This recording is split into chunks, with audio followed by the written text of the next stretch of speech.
नमस्कार। आज हम आपके सामने रागांग श्रृंखला के अंतर्गत एक और अंग लेकर प्रस्तुत हुए हैं। इस अंग का नाम है तोड़ी अंग।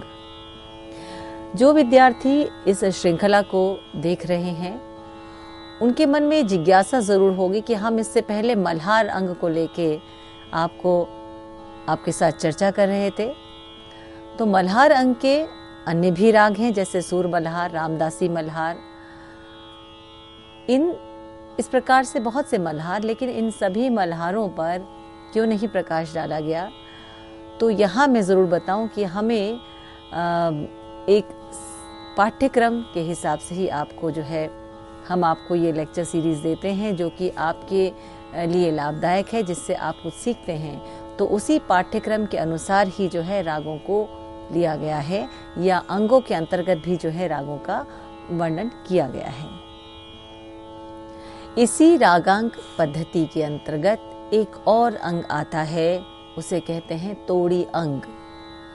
तोड़ी अंग अपने आप में दर्शाता है कि कहीं न कहीं राग तोड़ी से इसका संबंध है। जी हाँ, बहुत से ऐसे राग हैं जिनके नामों से ही जो है अंगों का नाम निर्धारित किया गया है। इन रागों को कहते हैं आश्रय राग, यानी जिसके नाम का आश्रय लिया गया है, या उसमें जो स्वर गुच्छ हैं या स्वर समुदाय हैं जो बहुत प्रोमिनेंट है, उसी के नाम पर जो है अंगों का नाम दे दिया गया है। ऐसा ही एक अंग है तोड़ी अंग। तोड़ी अंग का मुख्य राग जो है वो है मियाँ की तोड़ी। तो मियाँ की तोड़ी जो है उसके जो मुख्य स्वर समुदाय हैं उन्हीं को तोड़ी अंग के अंतर्गत मुख्य अंग जो है माना गया है। राग मियाँ की तोड़ी के विषय में मैं पहले भी काफ़ी विस्तार से आपको बता चुकी हूँ। अंग के अंतर्गत जब हम इस राग का वर्णन करते हैं या इस राग के बारे में हम आपको बताते हैं तो एक संक्षिप्त रूप में मैं इसका परिचय भी आपको देती हूँ। मियाँ की तोड़ी, ये जो नाम है, आपको मियाँ की तोड़ी, मियाँ शब्द इसमें क्यों लगा है ये जिज्ञासा तो होगी। मियाँ जो है वो मियाँ तानसेन के लिए इस्तेमाल किया गया है, यानी मियाँ एक उपाधि मानी गई है जो कि बादशाह अकबर के द्वारा तानसेन, जो एक महान गायक, महान संगीतज्ञ रहे, उनको सम्मान पूर्वक जो है वो दिया गया था। जैसे आज के दौर में बहुत सी उपाधियां मिलती हैं, बहुत से सम्मान मिलते हैं, जो उससे कलाकारों को या किसी भी क्षेत्र के जो है विद्वानों को सम्मानित किया जाता है। तो पुराने समय में राजा महाराजा बादशाह लोग जो थे वो कलाकारों को, कलाकार ही नहीं जबकि हर क्षेत्र के विद्वानों को जो है सम्मानित करते थे। संगीत के क्षेत्र में बादशाह अकबर जो थे बहुत बड़े गुणी और बहुत बड़े पारखी थे। उन्हें तानसेन के इस गुण का पता था और वो उनके मुरीद थे। संगीत में रुचि उनकी थी, तो उन्होंने उनके दरबार में जब तानसेन आए, रीवा नरेश राजा रामचंद्र बघेल जी के दरबार से, तो उन्होंने सम्मान पूर्वक की उपाधि जो है वो तानसेन को प्रदान की। तभी से तानसेन को मियाँ तानसेन के नाम से जाना जाता है। मियाँ एक उपाधि, एक सम्मान पूर्वक दी गई एक उपाधि, एक पुरस्कार कहें, एक अलंकरण कहें, वो दिया जाता रहा है। तो मियाँ तानसेन को मियाँ तानसेन इसीलिए कहा जाता है। अब यहाँ पर जब राग की बात आती है तो हम कहते हैं मियाँ की तोड़ी। इसका मतलब है कि इस राग का निर्माण या इस राग को जिन्होंने बनाया वो कौन थे? मियाँ तानसेन। तो जहाँ भी किसी भी राग में यदि ये कहा जाता है मियाँ की तोड़ी, मियाँ की सारंग, तो आप समझ जाइए कि ये मियाँ तानसेन से इसका जुड़ाव है, या कहीं ना कहीं हम कहें कि मियाँ तानसेन के द्वारा इस राग का निर्माण किया गया है। तो ये संगीत के जो विद्यार्थी हैं उनको पता होना चाहिए। आज का समय वो समय नहीं जबकि हम आंख बंद करके एक अंध भक्त की तरह जो है हम एक चले जा रहे हैं, पढ़ते चले जा रहे हैं, गाते चले जा रहे हैं, बिना इस चीज़ को समझे हुए कि ऐसा क्यों है। तो क्यों शब्द जो है ये बहुत ही महत्वपूर्ण है। आज की पीढ़ी के लिए इस क्यों को जानना बेहद ज़रूरी है। तो हम छोटी छोटी चीज़ें हैं जिनको कि हम पढ़ते हैं या हम जिनके बारे में सुनते हैं, तो उनका ऐसा क्यों है इसको भी जानने की जिज्ञासा जो है वो होनी चाहिए और उसका उत्तर ढूंढना चाहिए। तो यहाँ पर जो मियाँ की तोड़ी की बात करते हैं, तो मैंने आपको बताया मियाँ शब्द का अर्थ है एक सम्मान पूर्वक दी गई उपाधि जो कि बादशाह अकबर ने तानसेन को दी थी। तब से वो मियाँ तानसेन के नाम से जाने जाते हैं। मियाँ तानसेन की बात करें तो तन्ना मिश्र उनका नाम था और तानसेन जो नाम था उनको, ये भी एक सम्मान पूर्वक उपाधि उनको महाराजा मानसिंह तोमर के पुत्र विक्रमाजीत जी ने उनको दी थी। तो तब से वो तानसेन के नाम से जाने जाने लगे। और उसके बाद जब वो रीवा नरेश राजा रामचंद्र बघेल के दरबार में गए, उसके बाद जब वो बादशाह अकबर के दरबार में आए, तो उनको मियाँ तानसेन के नाम से जाना जाने लगा। अब तोड़ी अंग की बात करते हैं। तोड़ी अंग क्या है, तोड़ी अंग के मुख्य स्वर समुदाय क्या हैं और इस स्वर समुदाय पर आधारित या तोड़ी अंग के राग कौन कौन से हैं, उनमें ये स्वर समुदाय जो है वो कितना कैसे प्रयोग होता है, ये जानना बहुत ज़रूरी है। जब हम किसी अंग के अंतर्गत किसी राग को देखते हैं तो हम ये कहें कि उसी बात को ध्यान में रखते हुए हम उसी नज़र से देखते हैं, उस नज़र से हम राग को की स्टडी करते हैं, राग को ऑब्जर्व करते हैं कि इस राग को यदि बनाया गया है तो इसमें ये अंग कहाँ पर प्रयुक्त हो रहा है और कैसे प्रयुक्त हो रहा है। इस अंग को प्रयोग करने के साथ साथ आगे पीछे जो है वो कौन से स्वर समुदाय प्रयोग किए जाएंगे जिससे कि राग का स्वरूप बना रहेगा। अंग का प्रयोग तो ठीक है राग के साथ, लेकिन उसके आगे पीछे के जो स्वर समुदाय हैं वो बहुत मायने रखते हैं, क्योंकि नहीं तो सारे राग एक जैसे लगेंगे। तो रागों में अंतर जो है वो तभी आएगा कि जब उसमें उस राग की जो मुख्य स्वर समुदाय हैं उनका प्रयोग हो। हाँ, अंग जो मेन है वो उसमें अलग ही नज़र आता है, जिससे कि हम राग को कह सकते हैं कि ये राग अमुक अंग का है। तो अंग की दृष्टि से देखिए तो अंग को हम ध्यान में देंगे, लेकिन राग की दृष्टि से देखें तो अंग उसका एक महत्वपूर्ण भाग माना जाएगा। राग को जब हम प्रैक्टिकली जब हम राग को गाते या बजाते हैं, तो यदि हम इन अंगों को यदि हम इनका अभ्यास करें या इन अंगों को पहले समझ लें और उसका अभ्यास करें, तो राग को गाना या राग का विस्तार करना कहीं ना कहीं बहुत सहज हो जाता है। हमें पता होता है कि इस राग में ये अंग है तो उस अंग का प्रयोग हम करते हैं। जैसे मैंने उदाहरण के लिए आपको भैरव अंग बताया, उसमें मैंने रामकली राग आपको बताया। अब वहाँ पर भैरव अंग कहाँ है, बाकी तीव्र मध्यम शुद्ध मध्यम कैसे प्रयोग हो रहा है। तो राग के बारे में पूरा विस्तार जानते हुए हम राग के मुख्य अंग को बार बार गाएंगे और उस अंग का हमें यदि ध्यान होगा तो हम राग को दूसरे राग से हम उसको अलग कर पाएंगे।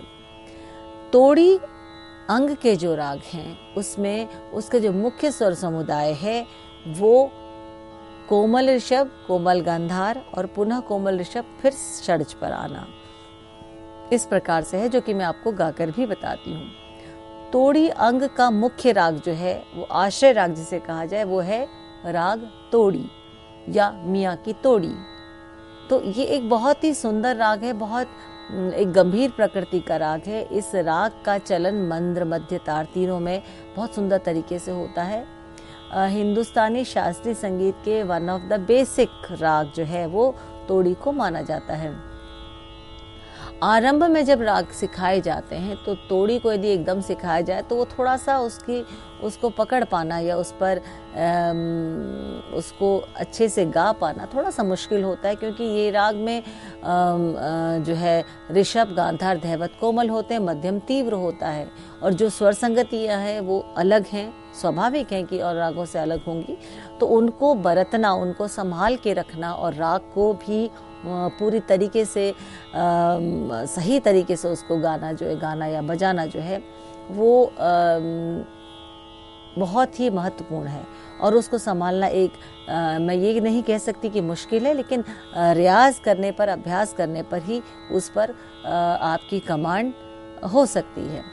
नहीं तो हम स्वरों को कहीं स्वर कच्चे लगेंगे या कहीं पे थोड़े बेसुरे होंगे। तो इस प्रकार से एक स्वर को लेते हुए जब हम उसकी संगति को देखते हैं तो स्वर को लेना आसान होता है। स्वर की जिस प्रकार से वो स्वर का इस्तेमाल राग में होता है उसी प्रकार होता है। लेकिन हम यदि स्वर संगति को ध्यान नहीं देंगे और सिर्फ गाते चले जाएंगे कि भाई महज हमने राग तोड़ी गाना है, तो हम गा तो लेंगे लेकिन उसमें वो बात आएगी नहीं। कहीं ना कहीं थोड़ा बहुत स्वरों का चढ़ाव कहें या ठीक से कोमल स्वर न लगना, या जब हम अवरोहात्मक रूप से आते हैं तो उसमें स्वरों का अपने स्थान पर न लगना, इस प्रकार से जो समस्याएं हैं वो खड़ी हो सकती है। तो राग को जब हम जाने तो राग को एक तरह से पूरा अभ्यास करके ही राग को जो है उसको हम समझ सकते हैं। मियाँ की तोड़ी, जो तोड़ी अंग का आधा राग है, उसका विस्तार किस प्रकार से होगा, थोड़ा सा हम उस पर भी ध्यान आपका लेकर जाएंगे। लेकिन सबसे पहले कि तोड़ी अंग क्या है, क्योंकि हम अंगों के अंतर्गत राग को करें, तोड़ी अंग क्या है इसको पहले जानते हैं।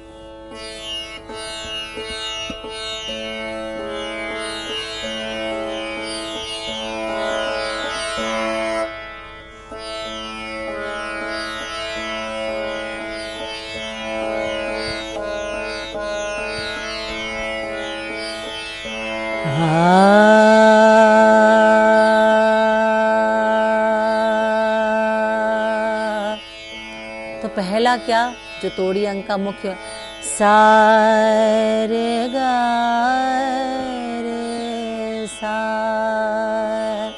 यानी षडज, कोमल ऋषभ, कोमल गंधार, पुनः कोमल ऋषभ और षडज प्याना। सा रे गा रे सा, ये इसका मुख्य अंग है। ध गा रे गा रे सा आपका तोड़ी अंग कहलाता है। द नि सा रे गा रे गा रे गा रे सा, ये तोड़ी अंग है। ये जो एक फ्रेज है सा रे गा रे सा या रे गा रे सा, ये फ्रेज यदि किसी भी राग के साथ लगता है तो हम आंख बंद करके कहते हैं इस पे ये तोड़ी अंग है, क्योंकि ये तोड़ी की खासियत है। जैसे किसी भी प्रदेश की कोई खासियत होती है, कोई ख़ास कला होती, कोई ख़ास पहचान होती, चाहे वो भाषा हो, चाहे वो कोई खाद्य पदार्थ हो, चाहे वो कोई एक तरह की कोई कारीगरी हो, तो ये उसकी एक पहचान बनाता है।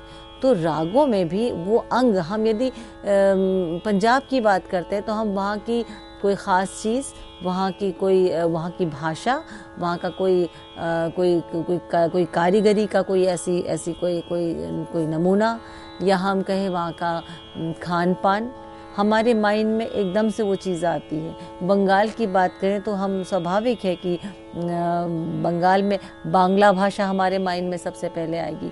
या हम कहें कि रसगुल्ले की बात करें तो हम कहते हैं कि बंगाल, तो रसगुल्ला मतलब बंगाल, बंगाल मतलब रसगुल्ला, ये कहीं ना कहीं हमारे माइंड में बैठा है।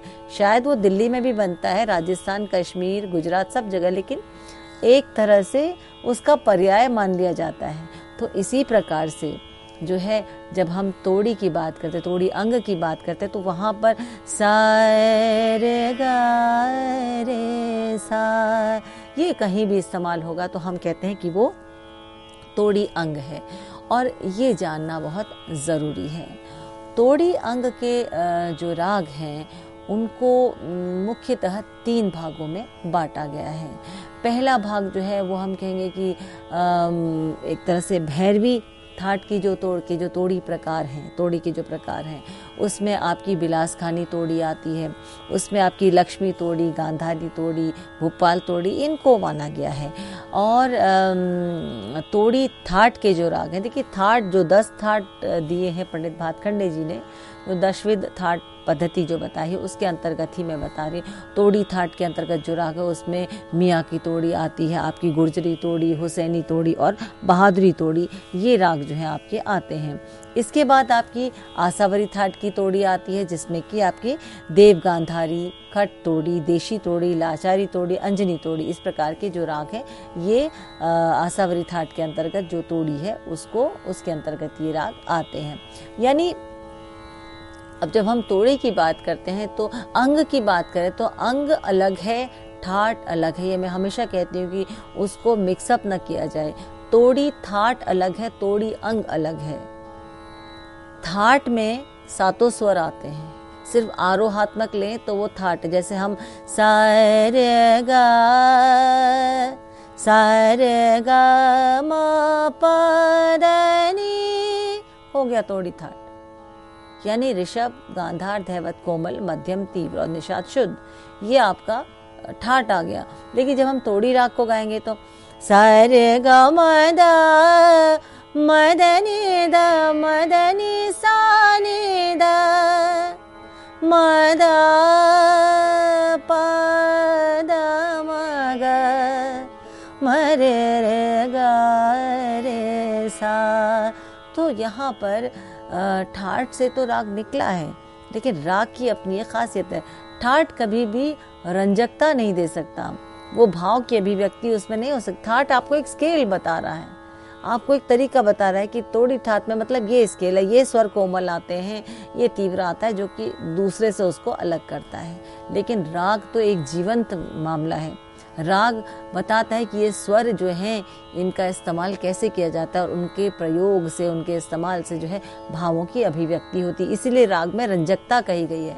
राग के लिए रंजक होना बहुत बहुत ज़रूरी है, नहीं तो वो राग नहीं है। एक सिंपल भाषा में बोलूं कि यदि किसी ने कोई गीत कॉम्पोजिशन की है तो वो कॉम्पोजिशन सुनने के बाद वो गीत अच्छा लगना चाहिए। यदि वो कॉम्पोजिशन सुनने के बाद आपको वो हृदय को आपके नहीं छूता या आपको वो उतना अपीलिंग नहीं लगता तो आप उसको भूल जाते हैं, आपको वो एक अस्थाई चीज़, अस्थाई भाव सामने आता है। तो जो यदि कोई, इसीलिए देखिए पुराने समय के जो गीत हैं, चाहे हम चित्रपट संगीत की बात करें या अभी भी बहुत सुंदर ऐसे ऐसे गीतों की रचनाएं की जाती हैं जो कि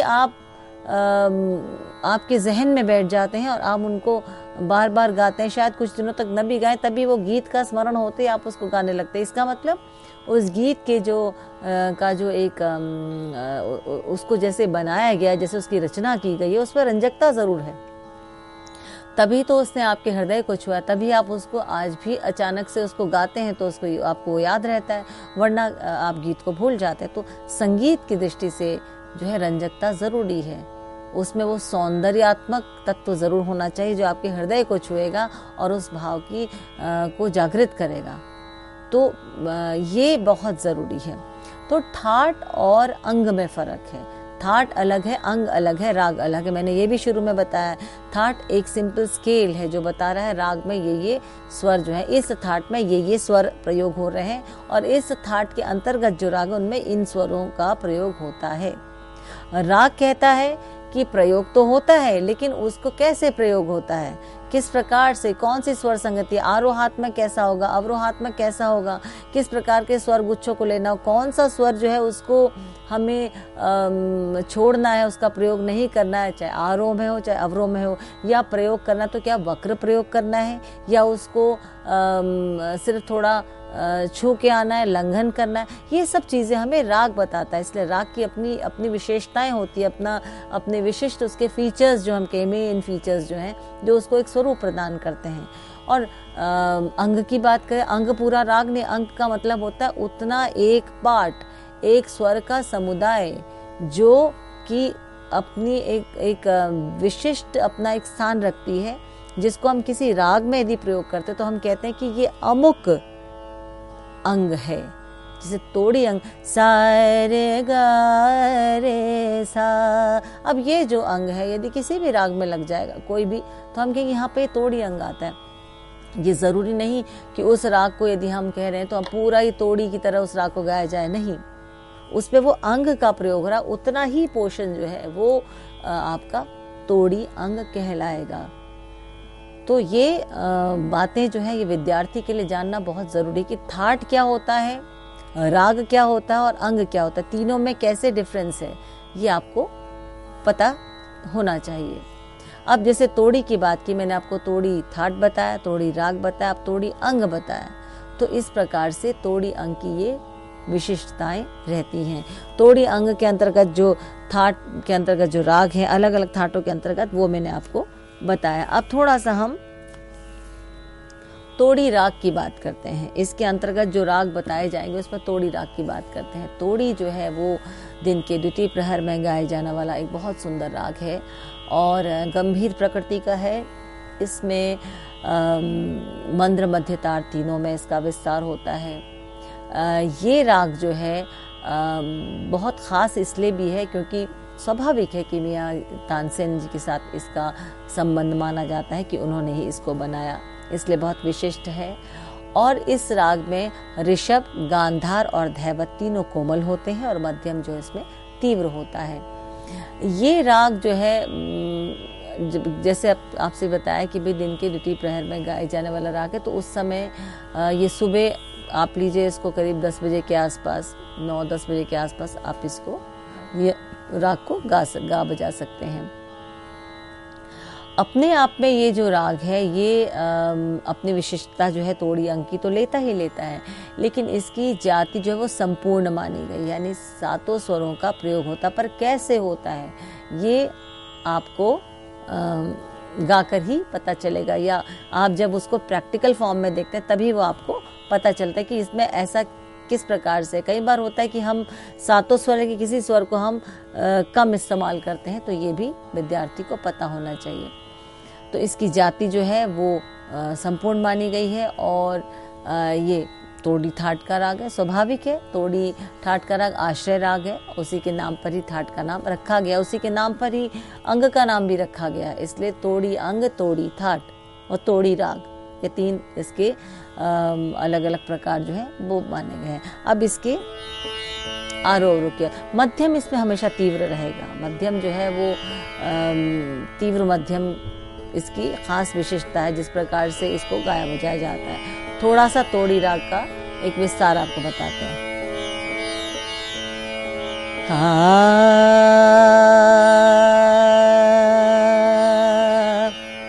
सा रे गा रे सा द गा रे गा रे सा द नि नि सा सा रे गा रे गा धा गा मा रे गा रे सा नि रे नि धा मा द नि धा मा द सा। तो मियाँ की तोड़ी में आप देखिए कि गांधार का प्रयोग, कोमल गांधार पर न्यास बहुत है, कोमल गांधार का प्रयोग बहुत किया जाता है। उसी के साथ निषाद का भी बाहुल्यता से प्रयोग है। ऐसा क्यों, ये आपके माइंड में प्रश्न आएगा, क्योंकि एक राग की अपनी जो खासियत है वो उसको दूसरे राग से कैसे अलग करता है, दूसरे राग से वो उसको कैसे उसका जो अपनी एक आइडेंटिटी है वो उसको कैसे बनाता है, ये बहुत ज़रूरी है। तो तोड़ी राग में गांधार और निषाद पर जो है ठहराव वो इसको तोड़ी के अन्य प्रकार से अलग करता है। और पंचम का किस प्रकार से अवरोहात्मक रूप में, या हम कहें कि अवरोह में हम जब लेते हैं वो पंचम का प्रयोग होता है, तो वो पंचम कैसे लगाया जाता है ये भी बहुत ज़रूरी है। राग का जब निर्माण किया जाता है तो उसकी अपनी विशिष्टताएं होती हैं। उन विशिष्टताओं को जानना बहुत ज़रूरी है। और क्योंकि आपको अंगों के अंतर्गत राग बताया जा रहा है, तो अब राग हमने बताया, आपको पहले भी तोड़ी राग बता चुके हैं, लेकिन अंग की दृष्टि से राग को देखिएगा तो राग और अच्छी तरीके से समझ में आएगा। इसी को हम अपने आगे के भाग में जो है इसी व्याख्यान को आगे जारी रखेंगे और आपको राग तोड़ी के बारे में और उदाहरण के सहित आपको बताएंगे।